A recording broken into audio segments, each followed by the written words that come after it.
You may have this conversation with your mind several times before it acknowledges that you are in charge and that you really mean what you say. Imagine that your thoughts are like drops of water. One thought or one drop of water does not mean very much. As you continue to repeat the same thoughts over and over, you first notice a stain on the carpet, then there's a little puddle, then a pond, and as these thoughts continue, they can become a lake and finally an ocean. What kind of ocean are you creating? One that is polluted and toxic and unfit to swim in? Or one that is crystal clear and blue and invites you to enjoy its refreshing waters? All of us have these bags of manure that we carry around with us, called our past.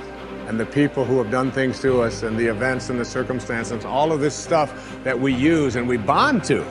And we bond ourselves to these wounds of our past, and we identify ourselves on the basis of these wounds. And every once in a while we set it down and we reach in there and we smear it all over ourselves. And then we wonder, why does my life smell so bad? I don't understand this. Whatever you pay attention to will naturally grow, at least for you. Every human being that you meet, there's a good side to them, there is a nasty side to them. If you pay attention to the nasty side, your mind will be preoccupied with the nastiness. Somebody else's nastiness will become yours. And because of that, you will receive more and more of that from all around you. If you pay attention to the best, even though in some people it may be a minuscule, if you pay attention to the best, it will grow. At least in your mind, in your experience it will grow. There is a good chance it will grow in them also. You're never going to get enough. You already are everything. You're everything that you need. Think of it for just a moment. Everything that you need to have total bliss, perfection of your life, you already are. You already have it. You came into this world with nothing. That's how you're going out. And the time that you have here, what you have is your uniqueness, your specialness, and you don't need anything else. Now think on this. If you don't know how to appreciate what you have and where you are in your life, you don't need anything else. Because if you do get something else, you won't know how to appreciate that either. You'll just want more. Or you'll want it to be different. Or you'll want it to be the way it used to be. Or you'll want someone else to be the way you think they should be. If we are willing to turn our lives over to this greater power within us, the power that loves and sustains us, we can create more loving and prosperous lives. I believe that our minds are always connected to the one infinite mind, and therefore all knowledge and wisdom is available to us at any time.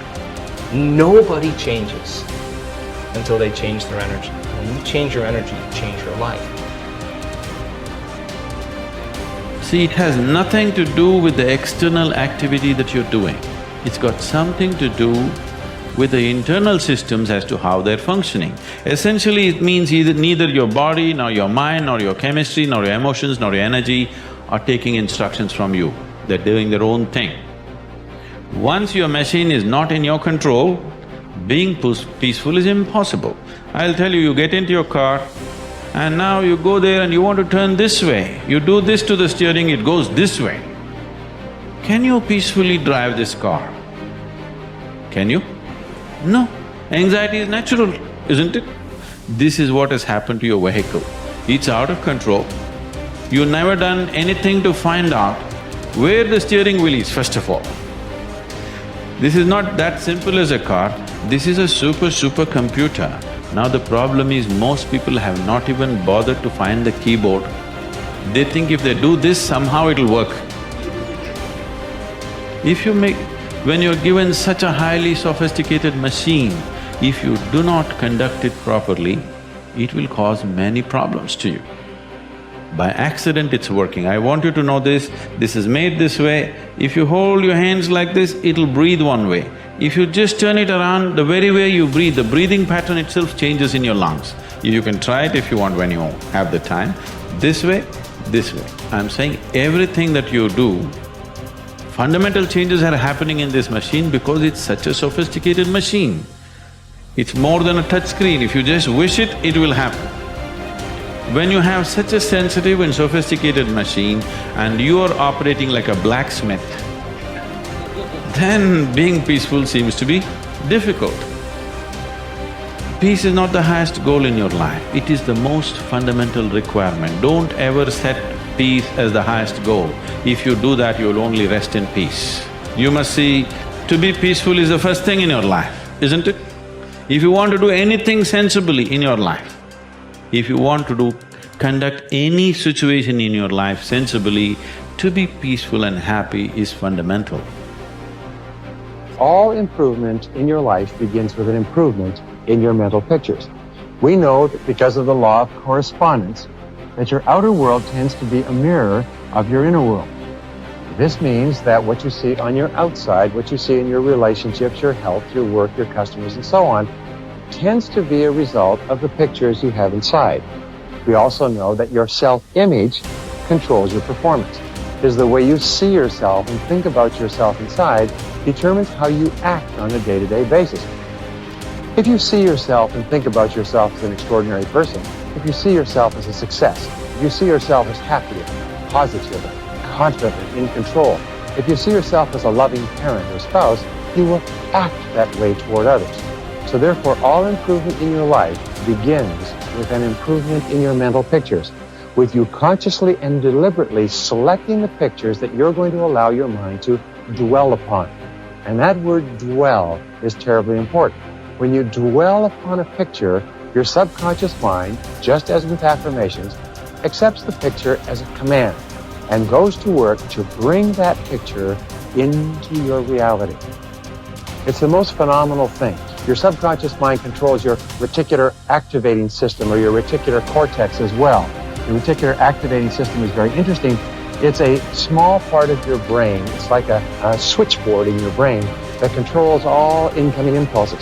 Let me give you an example. If you begin to tell your brain that you intend to be a great success in your field, that you are going to move to the top, that you're going to be one of the most esteemed people in what you do, if you're going to make a lot of money, whatever it happens to be, this is accepted as a command. The reticular cortex switches on all these switches, and from then on, you begin to see all kinds of possibilities that help you move toward achieving that goal.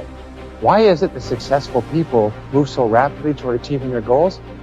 It's very simple.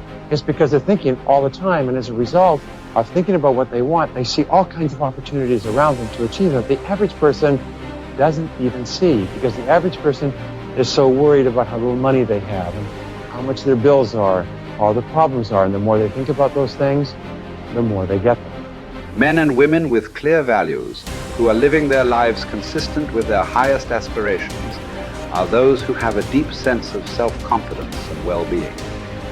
We also said that the most important value you can have is the value of integrity. Integrity is the value that guarantees all the others. Having integrity means that you will not compromise on what you believe to be right in any area. Integrity is absolutely essential if you want to capitalize on your strength. It means more than anything looking at yourself honestly and making your decisions based on the fact that you are an extraordinary human being. Your feelings are very valuable clues to your choices and behavior. Your peace of mind and personal satisfaction is perhaps the most accurate guide you will ever have to doing what is right for you. To follow your heart, you don't necessarily need to make dramatic changes in your life or in your relationships. What you do need to do is to see yourself honestly as you really are, and have the courage to channel your energies and focus your strengths into your areas of greatest potential. When you do this, you will soon realize that you have made one of the best decisions of your life. Each person has great strength and potentialities, and each person is put on this earth to harness those strengths and apply them to benefiting themselves and mankind. The life stories of the great men and women of history are usually stories of people who discovered their strengths and utilized them to the fullest degree. Churchill was a great statesman and orator. Florence Nightingale was a tremendous organizer. Florence Chadwick was an incredibly strong swimmer. Abraham Lincoln was a far-sighted and compassionate politician and president. Mother Teresa was a truly loving human being with an infinite capacity to care for and support the sick and dying people of Calcutta. Joe Montana was a quarterback with an incredible throwing arm with the Washington Redskins. All around you, you see men and women who have grabbed their major talents. You can do the same if you have the courage to follow your heart.